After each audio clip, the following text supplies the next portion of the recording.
కూడా మంత్రులు కూడా కొంచెం ఇబ్బందిగా ఉంటుంది సార్, ఎందుకంటే సమాచారం అందుబాటులో ఉండదు. అది కూడా ఇన్ఫర్మేషన్ ఉండాలి కదా. సభ్యులందరూ కూడా ఆ విధంగా మీకు సహకరించాలి సార్. తప్పకుండా from our side will definitely come to your aid sir. Thank you madam. మీరమ్మా, మీరు కాదు, మీరు రెడ్డప్ప. అదే అధ్యక్ష, ధన్యవాదాలు అధ్యక్ష. రెడ్డప్ప అంటే అర్థమైపోతుంది. ముగ్గురు మాధవిలో ఉన్నాం అధ్యక్ష ఈసారి. ఓకే. లోకం మాధవి గారు, రెడ్డప్ప గారి మాధవి గారు, గుంటూరు మాధవి గారు వెస్ట్. ఓకే, థ్యాంక్ యూ అధ్యక్ష.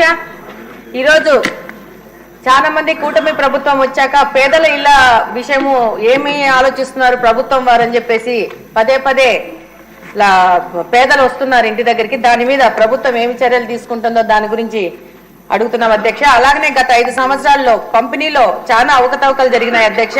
మా దృష్టికి వచ్చిన విషయం ఏంటంటే ఇళ్ల స్థలాలు ఎవరికి ఇచ్చారో లబ్ధిదారులకు తెలియని పరిస్థితిలో లాస్ట్ 5 సంవత్సరాలు ఇళ్ల పంపిణీ జరిగింది అధ్యక్ష. చాలా మంది ఇప్పుడు ఇల్లులు కావాలని వస్తే వాళ్ళ ఆధార్ కార్డు నెంబర్లు నొక్కితే వాళ్ళకి ఆల్రెడీ ఇల్లులు శాంక్షన్ అయిపోయినట్టు దాంట్లో వస్తా ఉంది అధ్యక్ష. దాని పరిస్థితి ఏందని మంత్రి వారిని అడుగుతున్నాను అధ్యక్ష. అలాగనే ఈరోజు ఇళ్ల స్థలాలు ఇచ్చి దాంట్లో బేస్మెంట్ వరకు కట్టి ఆ బేస్మెంట్ కట్టడానికి అప్పుడున్న కార్పొరేటర్లు, అప్పుడున్న వైసీపీ నాయకులు, సచివాలయ సిబ్బంది కొల్లుడయ్యి ఇల్లులు కట్టిన పరిస్థితి ఏర్పడింది అధ్యక్ష. ఇక ఫర్దర్ బేస్మెంట్ అయిపోయినాక పైన ఇల్లు కడదామంటే వాళ్ళకి ఆర్థిక స్థితులు సహకరించడం లేదు. దాని మీద మంత్రి వారు ఏమి ఆలోచన చేస్తారని అడుగుతున్నాను అధ్యక్ష. అలాగనే ఒక్క సర్వే నెంబర్ లో 2-3 ఇల్లులు ఇచ్చిన సందర్భాలు ఉన్నాయి. వాళ్ళు మా ఇల్లు ఎవరు ఆక్యుపై చేసుకున్నారని చెప్పి వస్తున్నారు. అక్కడ చూస్తే ఆ సర్వే నెంబర్ మీద ప్రభుత్వం వారే 2-3 వ్యక్తులకి ఇల్లులు ఇచ్చిన సందర్భాలు ఉన్నాయి. దాని మీద ఏం యాక్షన్ తీసుకుంటున్నారని మంత్రి గారిని అడుగుతున్నాను అధ్యక్ష.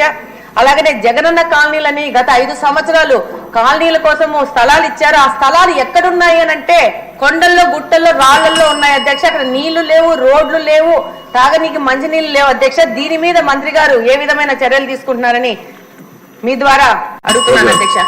శ్రీనివాసరావు గారు.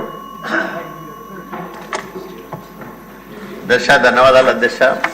గతంలో చంద్రబాబు నాయుడు గారి ఆశీస్సులతో హౌసింగ్ మంత్రిగా పనిచేసే అవకాశం వచ్చింది. కానీ గడిచిన 5 సంవత్సరాల కాలంలో జగనన్న కాలనీల పేరుతో జరిగిన అవకతవకలు, అక్రమాలు, కోకొల్లల అధ్యక్ష. అప్పట్లో పెద్ద ఎత్తున వేల కోట్ల రూపాయల పేదల పేర్లు చెప్పి వైసీపీ నాయకులు స్వాహా చేశారు అధ్యక్ష. దాంట్లో భాగంగానే నా నియోజకవర్గం రాయదుర్గంలో కూడా దాదాపు 6 కోట్ల రూపాయల కుంభకోణం జరిగింది అధ్యక్ష. వైసీపీ గుమ్మగట్ట మండల కన్వీనరు కాంతారెడ్డి, తర్వాత నేత్రపల్లి భీమిరెడ్డి అనే 2 వ్యక్తులు ఒక దాదాపు 7-8 మంది లబ్ధిదారులతో ఈ 6 కోట్ల రూపాయలు స్వాహా చేశారు అధ్యక్ష. చాలా దయనీయం అధ్యక్ష. చిన్న రైతుల అధ్యక్ష, వాళ్ళకి 6 లక్షలు 7 లక్షలు ఇచ్చి వీళ్ళు దాదాపు 60-70 లక్షల రూపాయలు, ఒక అతని దగ్గర అయితే 1,62,00,000 వస్తే అతనికి ఇచ్చింది కేవలం 36 లక్షలు అధ్యక్ష. ఒక అతనికి 1,52,00,000 వస్తే అతనికి 50 లక్షలు మాత్రమే ఇచ్చారు అధ్యక్ష. ఇట్లా అంటే పేద రైతుల ఉసురు పోసుకొని కోట్ల రూపాయలు స్వాహా చేసిన వైసీపీ నాయకుల విషయంలో మన ప్రభుత్వం గట్టిగా చర్యలు తీసుకోవాల్సిన అవసరం ఉంది. నేను మీ ద్వారా మంత్రి గారికి విజ్ఞప్తి చేసేది ఒకటే, రాష్ట్ర వ్యాప్తంగా జరిగిన ఈ కుంభకోణం పైన ప్రత్యేకంగా సిఐడి విచారణ చేస్తే ఆధారాలతో సహా ఆయా నియోజకవర్గాల్లో శాసనసభ్యులు కానీ బాధితులు కానీ ముందుకొచ్చి ఫిర్యాదులు చేసే అవకాశం ఉంటుంది. కాబట్టి దయచేసి సిఐడి విచారణ మీ ద్వారా నేను మంత్రి గారికి విజ్ఞప్తి చేస్తా ఉన్నా అధ్యక్ష.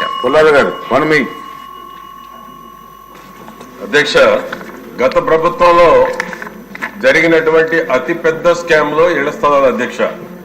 ఏ వర్గాలను అయితే తేలిగ్గా మోసం చేయొచ్చో జగన్మోహన్ రెడ్డి పదే నా వర్గాలను చెప్పుకునేటువంటి పేదల పేరు మీద ఇళ్ల స్థలాలతో 30 లక్షల ఇళ్ల పట్టాలని చెప్పి 7,000 కోట్లు దోపిడీకి పాల్పడింది గత ప్రభుత్వం అధ్యక్ష. చిలకలూరుపేటలో ప్రత్యేకంగా విడుదల రజనీ మాజీ మంత్రి చిలకలూరుపేటలో ఫస్ట్ కేసు ఇళ్ల స్థలాల అవినీతిలో కేసు రిజిస్టర్ అయినటువంటి చిలకలూరుపేటలో అధ్యక్ష. ఇప్పుడు ఆపరేషన్ లేకుండానే మోకాళ్లకు ప్లాస్మా ట్రీట్మెంట్. మీ ఆర్థోపెటిక్ సమస్యలన్నిటికీ రోబోటిక్ టెక్నాలజీ ద్వారా తక్కువ ఖర్చుతో శాశ్వత పరిష్కారం. Free consultation. ప్రతి ట్రీట్మెంట్ పై 20% డిస్కౌంట్. ఈ ఆఫర్ కొద్ది రోజులు మాత్రమే. త్వరపడండి. V9 hospitals 9281465842.